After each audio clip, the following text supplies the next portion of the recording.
You've probably heard the phrase ad hominem before. You've probably heard it used to refer to when somebody makes a personal attack on someone as a reason to reject an argument instead of addressing the substance. But in fact, ad hominem means much more than just this. Let's explore this sometimes misunderstood logical fallacy to find out more. Ad hominem is an old Latin phrase. It means against the person. So, an argument ad hominem is an argument against the person making a claim rather than an argument against the claim itself. Suppose, for example, Jane here were to make the argument, the Eiffel Tower is in Paris, Paris is in France, and therefore the Eiffel Tower is in France. Suppose that Trevor here were to say, that's not right because you're stupid. In this case, Trevor would be making an ad hominem argument.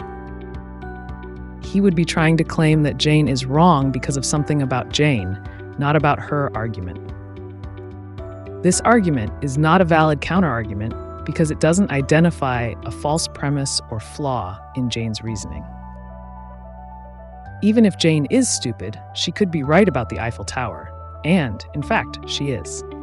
If you want to learn more about what makes a counterargument valid, go and check out our video on counterarguments if you haven't seen it already, then come back to this one. But not all ad hominem arguments have to say something negative about the person. Suppose Trevor were to say instead, you can't make an argument about the Eiffel Tower because you're not French. Trevor wouldn't be saying anything bad about Jane. There's nothing wrong with not being French, after all. But it would still be ad hominem, because Trevor is rejecting Jane's argument based on who she is, not the content of her argument. It's still an invalid counter-argument. It still doesn't give anyone a reason to reject Jane's argument. But not all counter-arguments about the person making a claim are invalid. A counter-argument is only ad hominem if the personal characteristics it refers to aren't relevant to whether the argument that it's countering is valid and sound. So if Jane here were to say, Tom over there stole all the apples, believe me, I saw it, it wouldn't be ad hominem for Trevor to reply, don't listen to Jane, she's a known liar. That's because Jane is asking you to take her claim about what she actually witnessed on trust.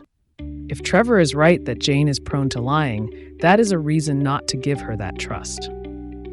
But if Jane were to make the argument about the Eiffel Tower being in France, and Trevor were to reply, don't listen to Jane, she's a known liar, that would be ad hominem and invalid. That's because nothing about Jane's argument about the Eiffel Tower requires you to trust her. You can easily check all the premises from independent sources and use your own critical thinking skills to test whether they mean that the conclusion must be true. In other words, when one of the premises in Jane's argument means that you need to trust her when she tells you what she saw, the fact that you can't trust her is a reason to reject that premise.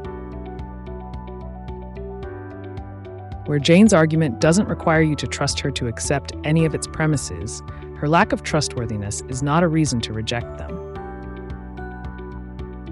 The same applies when somebody claims that you shouldn't accept what a person says because he or she is biased. That sort of argument is only valid where you have to take what the person says on trust. If you can check the premises and the reasoning independently, any bias is irrelevant.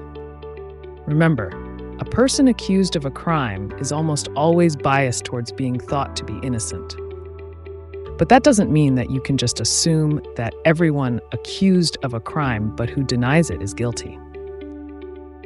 So an argument ad hominem is a type of counter-argument that asks people to reject the argument because of something about the person making the argument rather than the argument itself when it's not relevant to do so. To find out more about logical fallacies, watch out for future videos in this series. In the meantime, if you like this video, click the like button, leave us a comment, and don't forget to subscribe for more videos like this one.